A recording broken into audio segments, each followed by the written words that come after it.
today we're in Shinjuku. We're gonna go vintage camera shopping, but before that we're gonna go bouldering. And today we're joined by Ren. Let's go get it. bouldering. There you go.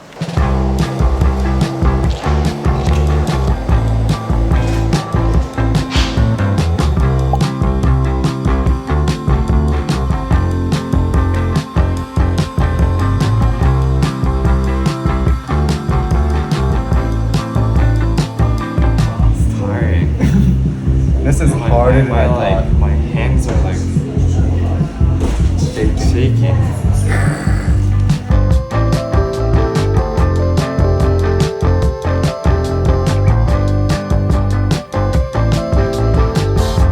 I can't do this anymore. I'm too tired. I think I'm gonna get into more bouldering. Ooh la, it's a nice piece of sandwich, you know? BLT? It's a BLT, baby. Where are we? Camera. Map camera. It's a lot of money. I don't know if I want to buy it. Ah, you rich boy. I am a rich boy, yeah. I have like multiple real estates in like all over Tokyo, so Got it. and yeah, this is how you legally use a lens for free. Any lens you want, legally. Map camera. Yep. Super wide.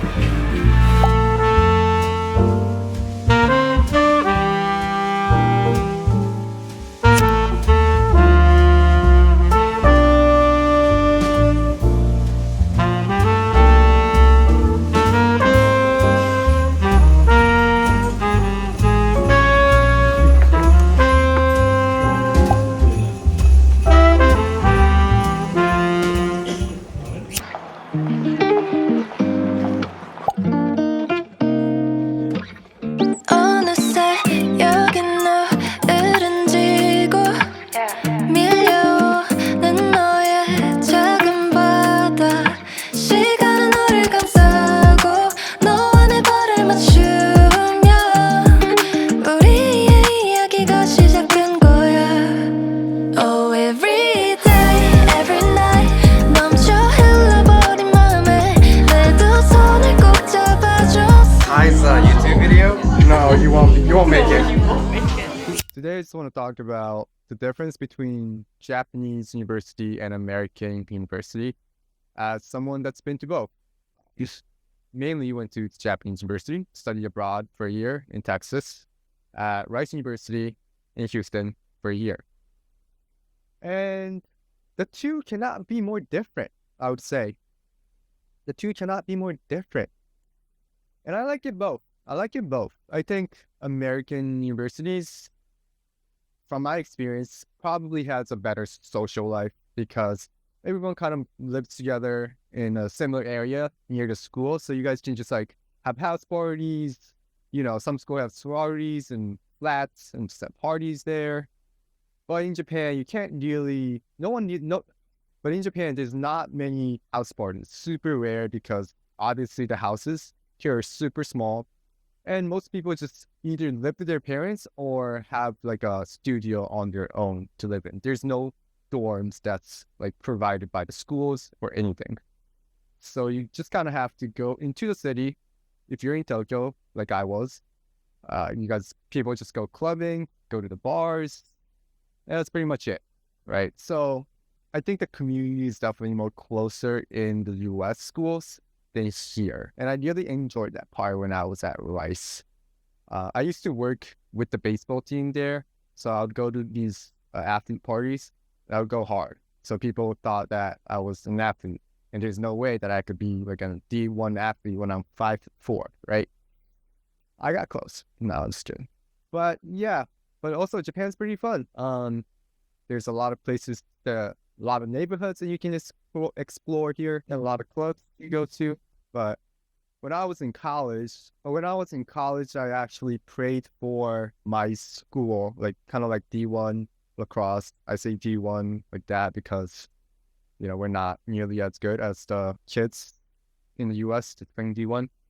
But yeah, we would have practice at least 5 times a week, and we would play all year round. And our practices actually started at like 6 a.m. So it was hard to find time to go party when I was in Japan. You got to make some sacrifices if you want to play those sports. So yeah, I don't regret that. But yeah, it was definitely fun going to the US, not having to kind of participate in super organized sport 5 times a week. But I did do a lot of stuff when I was there. I was like the social media intern for the baseball team. I played on the club lacrosse team, played a few games in the club baseball team as well. And I had some internships. So I did try to keep myself busy when I was there too, but I still had but it wasn't like I had 6 a.m. practice that I have to be, soak it up. So and something that I've noticed recently about me is that I like to keep myself super busy. And I don't know where that comes from. It probably comes from me being a very good student and an athlete growing up. That sounds cocky as hell, but I'm Japanese, born into a Japanese parent. So if I get anything lower than A, they're gonna come at me. Like they're gonna come at me as you see in those movies about Asians, right? So I gotta keep my grades up. I gotta study hard, get straight A's all the time. So that was my thing.